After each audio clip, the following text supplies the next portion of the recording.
स्वागत है दोस्तों Uttarakhand next exam YouTube channel पे। और आज आपके लिए आए हैं उत्तराखंड के कुछ क्वेश्चन जो कि अजय रावत की बुक से हमने उठाए हैं। तो देखते हैं पहला क्वेश्चन क्या है। निम्न में से कौन सा कथन सही नहीं है। ऑप्शन ए है 1968 में लाखियों उडियार की खोज हुई थी, तो ये भी सही है। ये प्राग ऐतिहासिक काल की पहली खोज है। ठीक। लाखियों उडियार में बने चित्रों का मुख्य विषय सामूहिक नृत्य है, ये भी इसके विषय में सही है। आगे चलते हैं। ऑप्शन सी है लाखियों उडियार के पास फड़कानौली शिलाश्रय स्थित है, तो ये भी सही है। अब लाखियों उडियार सुयाल नदी के दाएं तट पर स्थित है, तो लाखियों उडियार सुयाल नदी के तट पर तो स्थित है लेकिन दाएं तट पर स्थित है, बाएं तट पर नहीं। ठीक, कौन से तट पर? दाएं तट पर। तो आंसर इसका हो गया डी। अब चलते हैं आगे। फड़कानौली के शिलाश्रय की खोज कब हुई? 1985, 1990, 2001, 1983। तो इसका सही आंसर है 1985। 1990 में हुई थी पेटसाल की खोज, और फड़कानौली और पेटसाल की खोज यशोधर मठपाल ने करी है। वहाँ जो शिलाश्रय मिले हैं उनकी खोज यशोधर मठपाल ने करी है। 2001 और 1983 में अचनबी गढ़वाल यूनिवर्सिटी ने मलारी में समाधानों का सर्वेक्षण किया है। तो कब? पहली बार 1983 और दूसरी बार 2001, और पहली बारी में BM खंडूड़ी के नेतृत्व में ये सर्वेक्षण हुआ था। तो अब आगे चलते हैं। क्वेश्चन थर्ड पे कौन सा सही नहीं है? लोएबथाप अल्मोड़ा में ही है, गोरखिया उडियार डुंगरी गांव में ही है चमोली में, पिंडर घाटी में किमिनी ग्राम पड़ता है।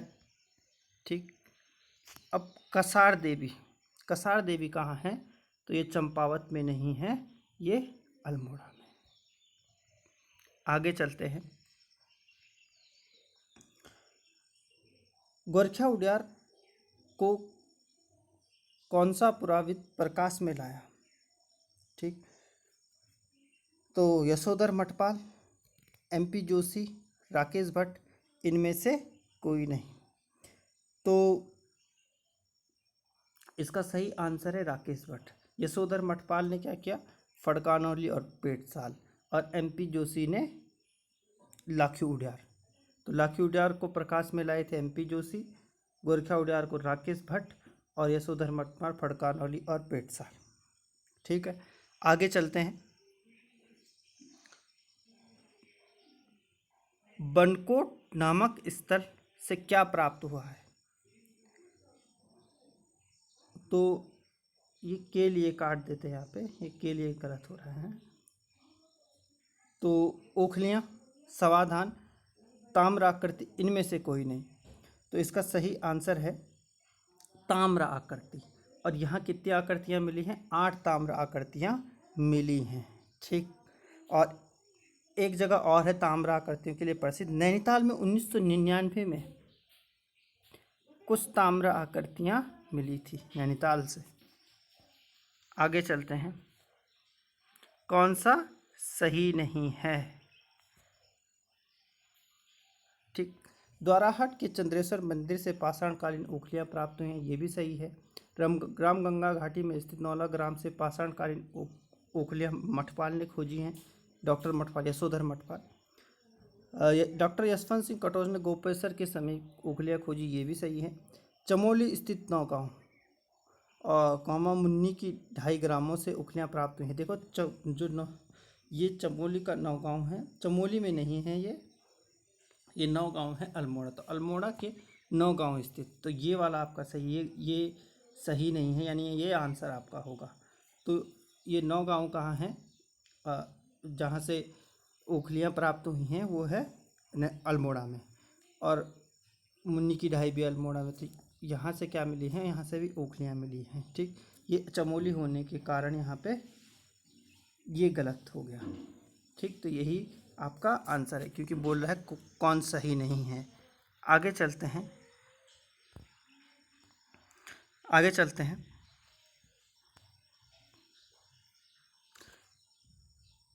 खेनन, जसकोट, देवीधुरा नामक स्थलों से ओखलियाँ किस पुराविद ने खोजी? तो यशोधर मटवाल, डॉक्टर जोशी, एमपी जोशी, जसवंत सिंह कटोच, इनमें से कोई नहीं। तो इसका सही आंसर है डॉक्टर एमपी जोशी। आगे चलते हैं। हरिद्वार के बहादुराबाद में ताम्र उपकरण तथा मृदभांड कब प्राप्त हुए, कब मिले ये वहाँ से? तो देखते हैं 1951, 1953, 1955, 1956। तो इसका जो सही आंसर है वो 1951। और एक 1953 भी इसी से संबंधित डेट है। यहाँ 1953 में यज्ञदत्त शर्मा ने उत्खनन करवाया और यहाँ से पाषाणकालीन उपकरण और उसके साथ मृदभांड भी प्राप्त हुए थे। कब? 1953। तो उत्खनन कब कराया गया? 1953 में। और ये ताम्र उपकरण कब मिले थे? 1951 में। आगे चलते हैं। मलारी ग्राम में समाधान की खोज का श्रेय सर्वप्रथम किसको जाता है? ठीक, ऑप्शन यशवंत सिंह कटोच, डॉक्टर जोशी, शिव प्रसाद डबराल, इनमें से कोई नहीं। तो इसका सही आंसर है शिव प्रसाद डबराल। आगे चलते हैं। मलारी ग्राम से इनमें से क्या नहीं मिला? लौह उपकरण तो मिले हैं, पशु कंकाल यहाँ से मिला है, मानव कंकाल के साथ मुखौटा, और ये नहीं मिले। पाषाणकालीन ओखलियाँ यहाँ से नहीं मिली हैं। तो सही आंसर ये है, ये सब मिले हैं यहाँ से। और क्या क्या मिला है देख लेते हैं। काले रंग के मृदभांड मिले हैं और एक टोंटी और हत्थे युक्त एक जार मिला है एक। ठीक, और समाधानों के लिए भी प्रसिद्ध है। ठीक, आगे चलते हैं। रामगंगा घाटी में नौला जेनल गांव से क्या प्राप्त हुआ है? तो ऑप्शन है समाधान, ताम्र उपकरण, ओखलियाँ, इनमें से कोई नहीं। तो इसका सही आंसर है ओखलियाँ। ठीक, अगला क्वेश्चन है। सुभावपुर की पहचान की जाती है जोशीमठ से, देवप्रयाग से, श्रीनगर से, इनमें से कोई नहीं। तो इसका सही आंसर है श्रीनगर।